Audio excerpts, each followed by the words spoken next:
Dear students, welcome. मैं श्याम कुमार सिंह आप सभी का स्वागत करता हूं। हम टेंस पढ़ रहे थे। टेंस के क्रम में आज हम प्रेजेंट कंटिन्यूअस टेंस, जिसका नाम लगातार वर्तमान काल है, उसके बारे में अध्ययन करेंगे। आइए सबसे पहले हम जानते हैं इस टेंस की पहचान क्या होती है।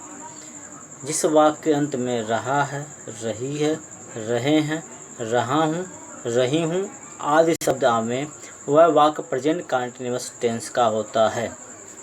कंटिन्यूअस तो होता है लगातार। अब देखिए, जैसे मैं पुस्तक पढ़ रहा हूँ, यहाँ पे देखिए रहा हूँ, यह काम लगातार चल रहा है। मैं पुस्तक पढ़ रहा हूँ तो ये काम लगातार चल रहा है, काम कभी पूरा नहीं होगा, इसलिए इस टेंस को हम कहते हैं प्रेजेंट कंटिन्यूअस टेंस, लगातार वर्तमान काल।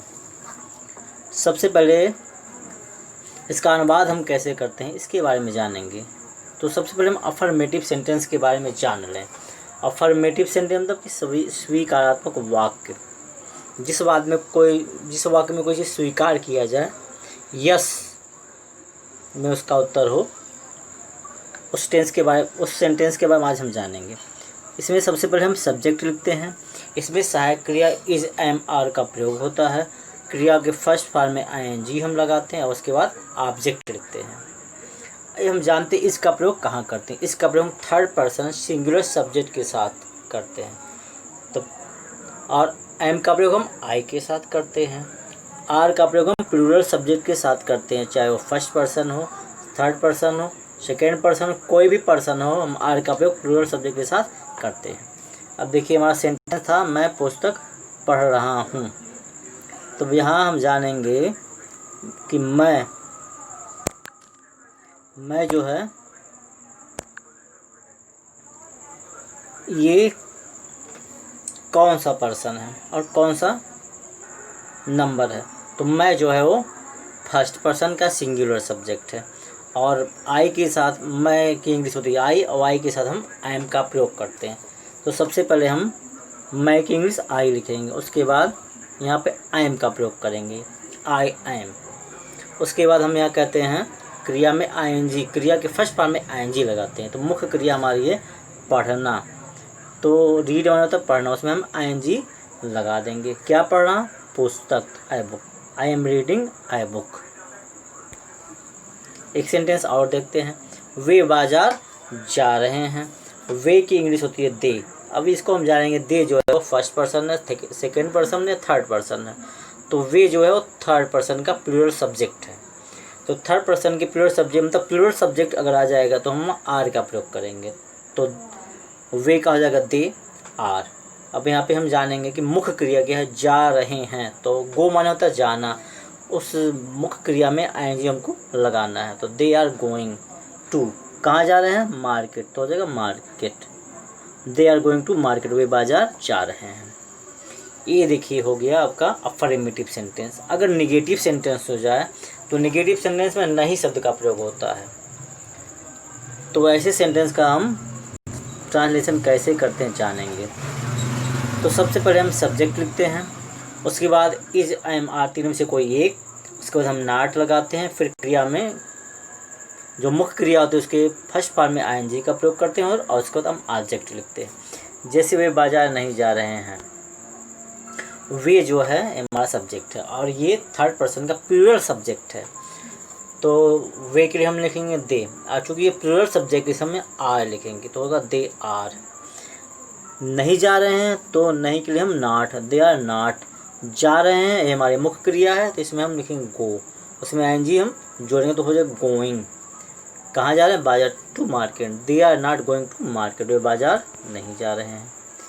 आइए एक सेंटेंस और देखते हैं। वह पत्र नहीं लिख रहा है। वह पहले जानेंगे कि वह जो है वो किस पर्सन का और कौन सा नंबर का सब्जेक्ट है। तो वह जो होता है थर्ड पर्सन का होता है, सिंगुलर सब्जेक्ट है, एक वचन करता है। तो वह की इंग्लिश होगी ही। अब क्योंकि ये थर्ड पर्सन का सिंगुलर सब्जेक्ट है, इसमें हम इज का प्रयोग करेंगे, हो जाएगा ही इज। नहीं है तो नॉट, ही इज नॉट। लिखना हमारा है वो मुख्य क्रिया है, तो मुख्य क्रिया में हम आईएनजी लगाते हैं। तो राइट में लिखना, उसमें हम आईएनजी जोड़ देंगे, होगा राइटिंग। क्या लिख रहे हैं? पत्र, पत्र के हो जाएगा I letter, he is not writing a letter. ये देखिए निगेटिव सेंटेंस हो गया। अगर इंट्रोगेटिव सेंटेंस हो तब जिसमें प्रश्न पूछा जाए, या तो उसका उत्तर यस या नो में दिया जा सकता है, या पूरा हमको पूरा उत्तर देना पड़ सकता है। तो दो टाइप के इंट्रोगेटिव टाइप जो होते हैं, दो टाइप के होते हैं। आइए देखते हैं। सबसे पहले यहाँ क्वेश्चन वर्ड लगाते हैं, उसके बाद इज एम आर का प्रयोग करते हैं, उसके बाद सब्जेक्ट लगाते हैं, उसके बाद वर्ब के फर्स्ट में हम ING लगाते हैं और ऑब्जेक्ट लिखते हैं, और ऑब्जेक्ट के बाद जो होता है हम क्वेश्चन मार्क अवश्य लगाते हैं। जैसे कि वह क्या कर रहा है, तो यहाँ पे देखिए क्या कर रहा है, ये प्रश्न हो रहा है, इसका उत्तर हम यस या नो में नहीं दे सकते, तो इसमें हम सबसे पहले क्वेश्चन वर्ड लिखते हैं। क्वेश्चन वर्ड होगा क्या की हो जाएगा व्हाट। उसके बाद यहाँ जान लेंगे कि वह जो है ये हमारा सब्जेक्ट है, तो ये सिंगुलर सब्जेक्ट है, थर्ड पर्सन का, इसमें हमें इज इसका प्रयोग करना हो जाएगा व्हाट इज। उसका सब्जेक्ट लिखना है, हो जाएगा ही। कर रहा है तो डू मैंने करना, ये मुख्य क्रिया, इसमें हम ING जोड़ देंगे, व्हाट इज ही डूइंग। उसके बाद क्वेश्चन मार्क हम लगा देंगे। और एक सेंटेंस और देखते हैं जिसका उत्तर हम यस या नो में दे सकते हैं। तो ये जो होता है वो सहायक क्रियाओं से हमारा सेंटेंस शुरू होता है। जैसे क्या तुम घूमने जा रहे हो, तो देखिए क्या तुम घूमने जा रहे हो, इसका उत्तर हम यस में भी दे सकते हैं और नहीं में। मैं घूमने नहीं जा रहा हूँ, मैं घूमने जा रहा हूँ। तो ऐसे सेंटेंस की शुरुआत हम सहायक क्रिया से करते हैं। तो सहायक क्रिया हम इज लगाएं, आई एम लगाएं कि आर लगाएं, इसके लिए हमको सबसे पहले सब्जेक्ट को देखना होगा कि हमारा सब्जेक्ट यहाँ पे क्या है। तो सब्जेक्ट हमारा तुम है, ये सेकेंड पर्सन का सब्जेक्ट है, और सेकेंड पर्सन का चाहे सिंगुलर सब्जेक्ट है या प्लूरल सब्जेक्ट, हम आर का प्रयोग करते हैं।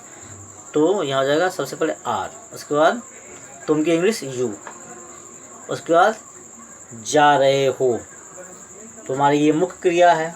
मुख्य क्रिया में हम ING लगाएंगे, तो गोइंग, आर यू गोइंग, कहाँ जा रहे हो, घूमने, to walk, are you going to walk, last में क्वेश्चन मार्क लगा देना है, are you going to walk, question mark. इस प्रकार से अगर इंट्रोगेटिव और निगेटिव, प्रश्नवाचक और नकारात्मक दोनों सेंटेंस एक साथ आ जाए तो हम उसका अनुवाद कैसे करते हैं, इसको हम आइए जानते हैं। तो सबसे पहले हम क्वेश्चन वर्ड लिखेंगे, उसके बाद इज एम आर लिखेंगे, उसके बाद सब्जेक्ट के बाद नॉट लिखेंगे, फिर वर्ब के फर्स्ट फॉर्म में ING लगा दें और ऑब्जेक्ट लिख के हम क्वेश्चन मार्क लिख देंगे। सेंटेंस वही, अगर कोई क्वेश्चन वर्ड बीच में आएगा तो हम उसकी इंग्लिश लिखेंगे, क्या आ जाएगा तो भी इसकी इंग्लिश हम लिखेंगे व्हाट। अगर कोई क्वेश्चन जो हमारा सेंटेंस है अगर क्या से शुरू होगा, वाक्य शुरू में अगर क्या आ जाएगा तो हम उससे सहायक क्रिया से शुरू करेंगे। तो वह देखिए पहला सेंटेंस, वह घर क्यों नहीं जा रहा है, तो यहाँ पे देखिए इसका उत्तर हम यस या नो में दे भी नहीं सकते, हमको पूरा उत्तर देना पड़ेगा। तो ऐसे सेंटेंस को हम क्वेश्चन वर्ड से शुरू करते हैं। तो देखिए क्वेश्चन वर्ड हमारा क्यों है, क्यों के लिए हो जाएगा वाई के बाद हमको इज लगाना, आई एम लगाना या आर लगाना है। तो सबसे पहले हम सब्जेक्ट को देख लेते हैं। सब्जेक्ट हमारा हुआ है, ये थर्ड पर्सन का सिंगुलर सब्जेक्ट है, और थर्ड पर्सन का सिंगुलर सब्जेक्ट होता है तो हम वहाँ पे इज लगाते हैं। तो वाई इज, कर्ता हमारा हुआ है तो लिख देंगे ही। कर्ता के बाद हमको नॉट लिखना, तो क्या होगा नॉट। जा रहा है हमारी मुख्य क्रिया है, तो जाने के लिए होता है गो, इसमें ING लगाएंगे, हो जाएगा going. Why he is not going, कहाँ जा रहा है, घर, to house. Why is he not going to house. एक दूसरा सेंटेंस देखते हैं। अब देखिए यहाँ, क्या तुम घूमने नहीं जा रहे हो, तो क्या वाक्य के शुरू में आ गया, तो इसकी शुरुआत हम इज एम आर से करेंगे। तो हम इज लगाएं, आई एम लगाएं कि आर लगाएं, इसके लिए सबसे पहले हमें सब्जेक्ट देखना पड़ता है। सब्जेक्ट देख रहे हैं तुम है, तो ये सेकेंड पर्सन का सब्जेक्ट है, ये फर्स्ट सिंगुलर या प्लूरल चाहे जो सब्जेक्ट हो, अगर सेकेंड पर्सन का तो हम आर का ही प्रयोग करते हैं। तो सबसे पहले हो जाएगा आर, उसके बाद तुम क्या हो जाएगा यू, उसके बाद फिर सब्जेक्ट के बाद नॉट, आर यू नॉट, उसके बाद नॉट के बाद क्रिया, तो क्रिया है जा रहे हो तो गो हो जाएगा, उसमें हम ING लगाते हैं तो going. Are you not going, कहाँ जा रहे हो, तो घूमने, to walk, are you not going to walk. ये हमारा जो सेंटेंस, ये जो हमारा टेंस था, इसमें जो चार प्रकार के सेंटेंस हमने इसको बता दिया। और इसके पहले हमने प्रेजेंट इंडेफिनिट, पास्ट इंडेफिनिट और फ्यूचर इंडेफिनिट सेंटेंस के बारे में हमने बता दिया है। उसका लिंक हम उसका जो लिंक होगा उसको हम डिस्क्रिप्शन में दे देंगे, आप उसको पढ़ सकते हैं यहाँ पे। थैंक्स।